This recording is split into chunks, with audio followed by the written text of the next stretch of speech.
Então vamos lá, pessoal. Ainda na situação problema 02, agora já a partir da letra I, a gente dá continuidade. Então vamos lá. O empregador fornece alimentação aos empregados por meio de contrato com os restaurantes próximos à empresa ou próximos às obras. Para os empregados que residem nos alojamentos da empresa, por força do acordo coletivo, a empresa fornece também a janta. Nenhum valor descontado dos empregados e a empresa está cadastrada no PAT. Bom, a questão do cadastro ao PAT, né, principalmente empresas optantes aí pelo lucro presumido, é para resguardar a empresa quanto ao chamado salário in natura, né, com relação à incidência tributária, INSS e FGTS. Importante salientar, o auditor não menciona aqui, então eu sugiro que vocês façam aí uma ocorrência que é importante que a empresa mantenha a nota fiscal referente ao fornecimento de alimentação de todos os restaurantes com os quais ela mantenha convênio, porque esse documento pode ser solicitado pela fiscalização. Não tem problema ela fornecer alimentação. Com a reforma trabalhista, inclusive, eu não me lembro qual artigo agora, deixou de ser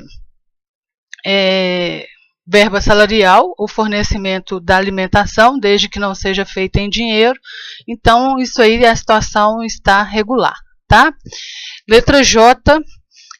Em algumas circunstâncias, os empregados prorrogam sua jornada de trabalho, às vezes por mais de 2 horas por dia, porém o registro de ponto de todos os empregados é feito dentro da empresa pela auxiliar de escritório, que distribui a jornada em 2 horas diárias, distribuindo as restantes 8 horas nos sábados.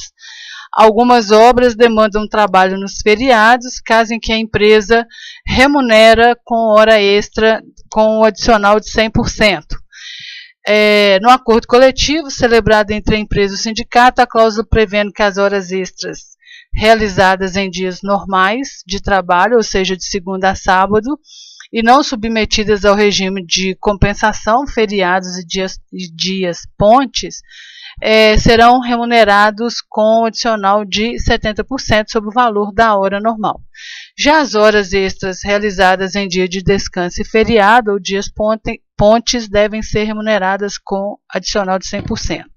Bom, em primeiro lugar, cabe esclarecer para vocês o que é dias pontes. Vamos pegar agora esse feriado do dia 15 de novembro, que foi numa quinta-feira, e muitas empresas a sexta-feira foi considerado um dia ponte, ou seja, um recesso.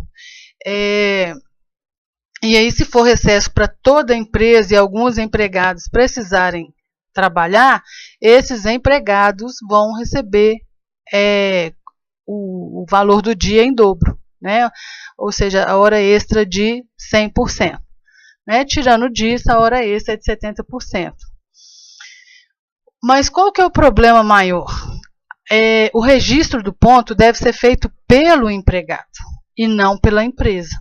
Então, esse ponto registrado pela empresa não tem qualquer valor, tanto para a fiscalização quanto para a Justiça do Trabalho. O que é preciso alertar o empregador urgentemente?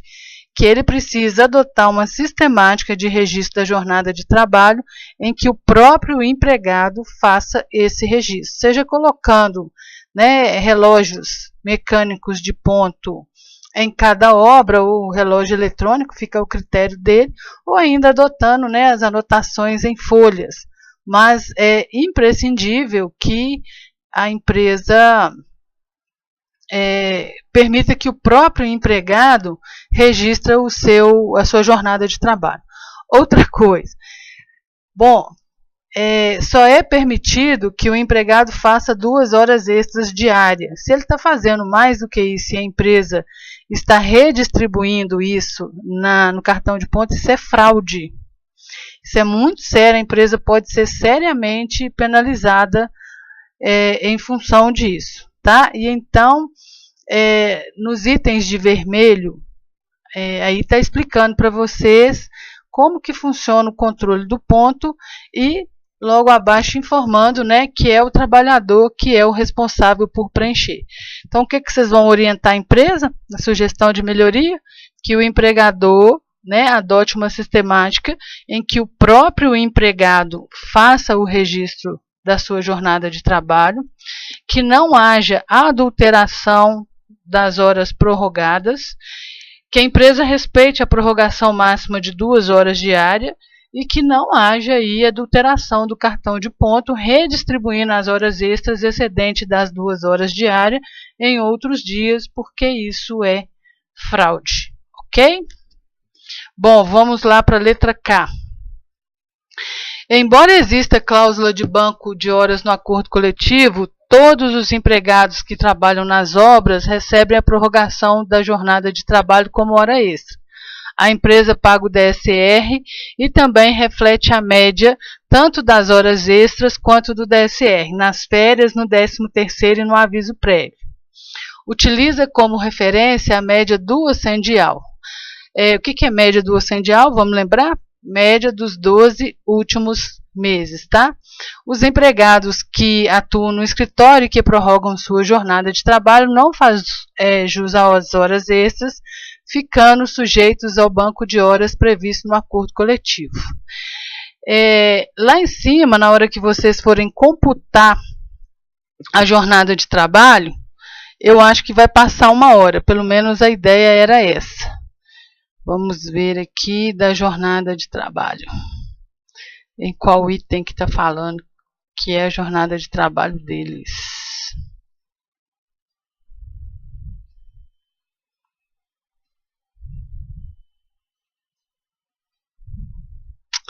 Letra G. Jornada de trabalho de 7 às 11 e de 12 às 17. Então, vamos colocar de 7 às 17, vai dar, né? Vamos fazer a conta aí. 8, 9, 10, 11, 12, 13, 14, 15, 16, 17. 10 menos 1, então 9 horas por dia. Eles trabalham de segunda a sexta, 9 vezes 5, 45, está passando aí 1 hora. Essa 1 hora, a gente pode ver lá na letra que a gente estava falando agora, letra J, né? Que ela os empregados trabalham 1 hora a mais na semana para poder pagar esses dias pontes, que são os recessos, né, que normalmente pode acontecer ou antes ou pós-feriado. Normalmente, quando o feriado é na terça ou na quinta, ocorrem dias pontes, ok? Então, vocês podem mencionar isso lá, que a hora excedente na letra G é compensada, né, entra no banco de horas da empresa para que o funcionário compense os dias pontes, ok? Vamos lá, letra K. Não, a letra K foi o que a gente falou agora, né? Letra L, não há registro de trabalho no horário noturno e nos cartões de ponto examinados não consta nenhum empregado contratado para trabalhar em horário noturno. E de qualquer forma, essa informação só seria útil se a gente estivesse auditando o controle da jornada de trabalho. Então, isso nem vai para o nosso checklist. Ele teria que estar num checklist específico. Essa informação na letra L aí pode ser desprezada nesse momento, ok? Vamos lá na letra M. Embora a empresa mantenha em dia os relatórios de saúde e segurança do trabalhador, a periculosidade é paga considerando o cargo do empregado e não a medição constante no PCM-SO e no PPRA. Todos os dados são rigorosamente controlados pela empresa, pela coordenação de segurança do trabalho da empresa. Portanto, os exames de todos os empregados estão em dia, só que a empresa não adota a prática de entregar uma via sob protocolo. Então, vamos lá. A primeira coisa, a periculosidade, ela incide sobre a exposição e não sobre o cargo. Então, é preciso informar isso, né, alertando ao empregador, inclusive, que se o cargo não tiver vinculado ao ambiente de trabalho na plataforma do E-Social, a gente não consegue pagar a periculosidade para aquele empregado. Então precisa regularizar isso, incluir os cargos de todos os empregados que recebem periculosidade no PCMSO e no PPRA. Com relação ao controle dos ASOS, os empregados fazem os exames, mas não recebem uma via. E a gente vai ver que a NR7, que controla os ASOS, ela fala que uma via obrigatoriamente tem que ser entregue sob protocolo para o empregado.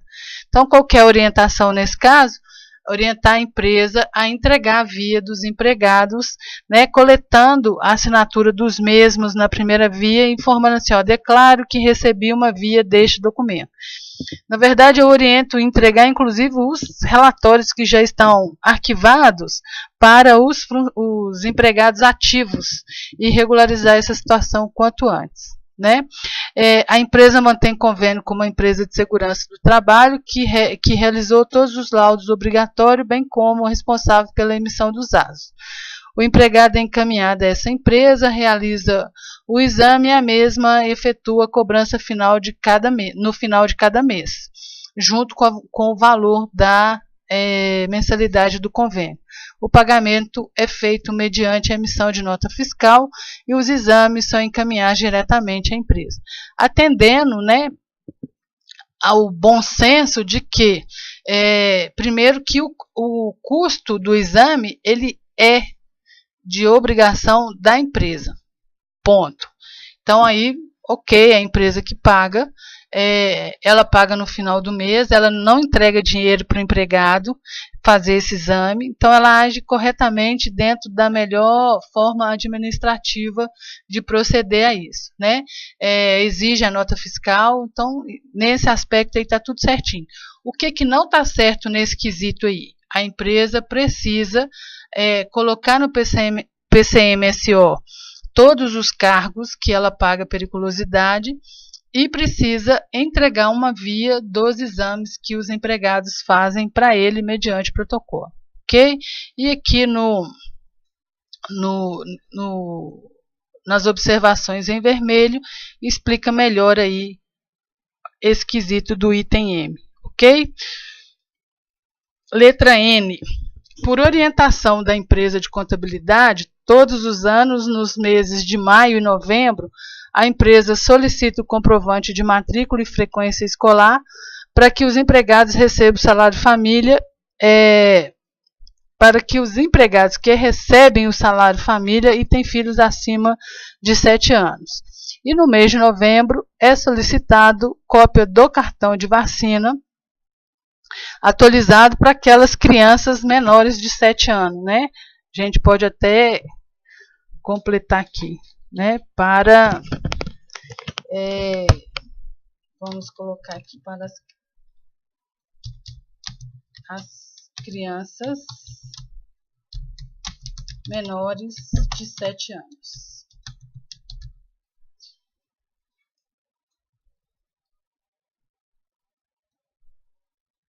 Vamos deixar aqui bem marcadinho aqui.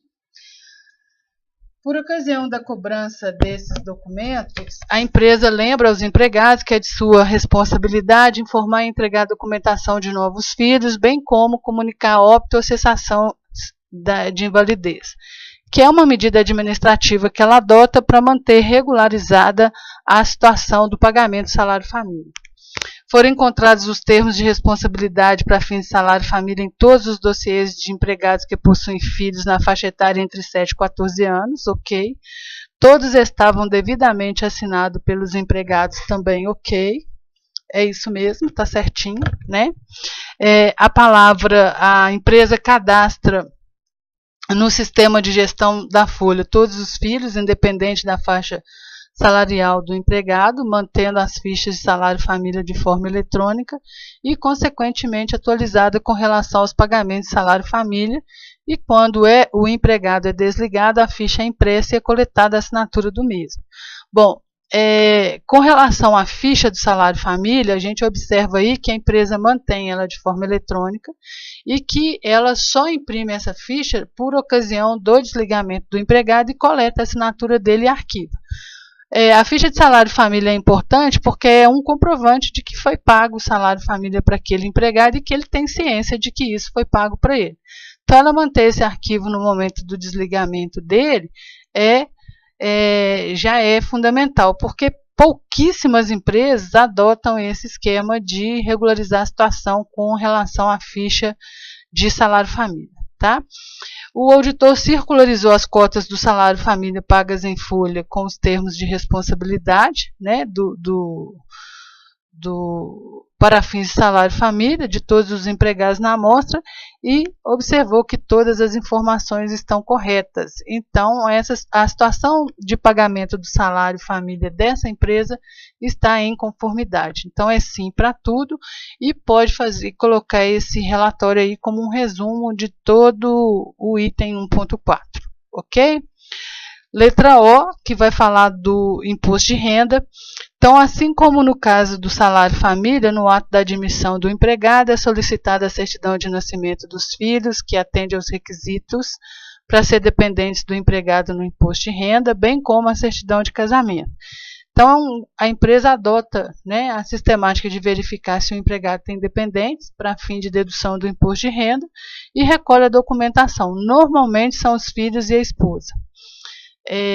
Às vezes o pai, os pais, os enteados, mas são situações específicas que normalmente o contribuinte só declara na declaração anual do imposto de renda.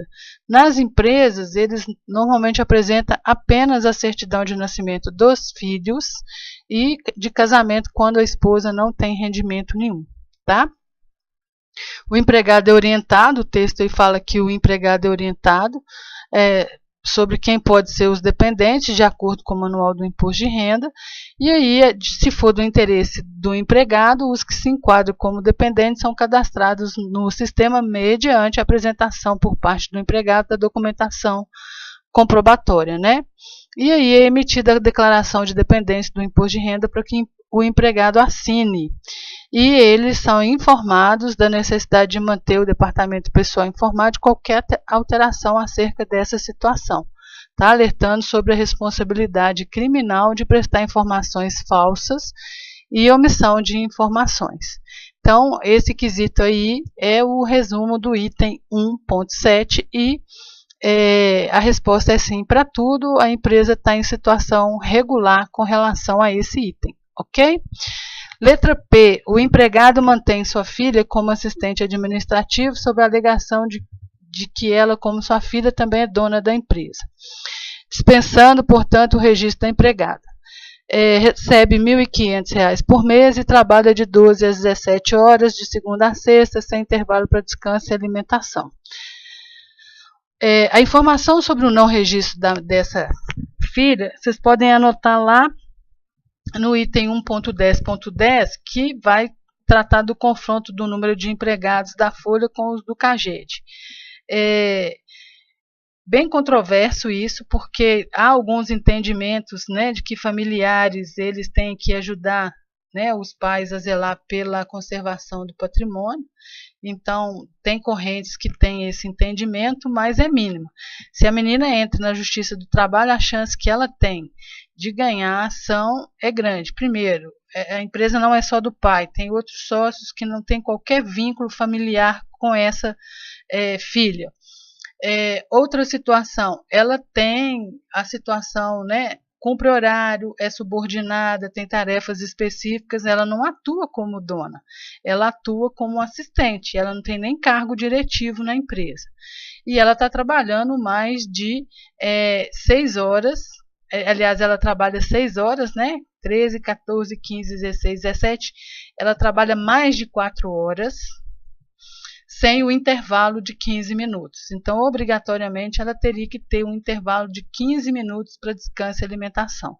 Então, essa é a orientação que vocês vão passar para o empregador. Regularizar a situação de registro da filha, porque ela não tem, as atividades que ela exerce na empresa não se caracterizam atividades comuns aos donos da empresa. Pelo contrário, ela exerce atividade que as características são de empregados, né? Tem salário fixo, horário, jornada de trabalho fixa, que inclusive tem aí essa falta de concessão do intervalo de 15 minutos, e ela está sujeita a toda e qualquer regra que qualquer outro empregado da empresa está sujeito. Então, nesse sentido, não caracteriza aí essa corrente de entendimento de que ela está ajudando, né, na manutenção do patrimônio da empresa.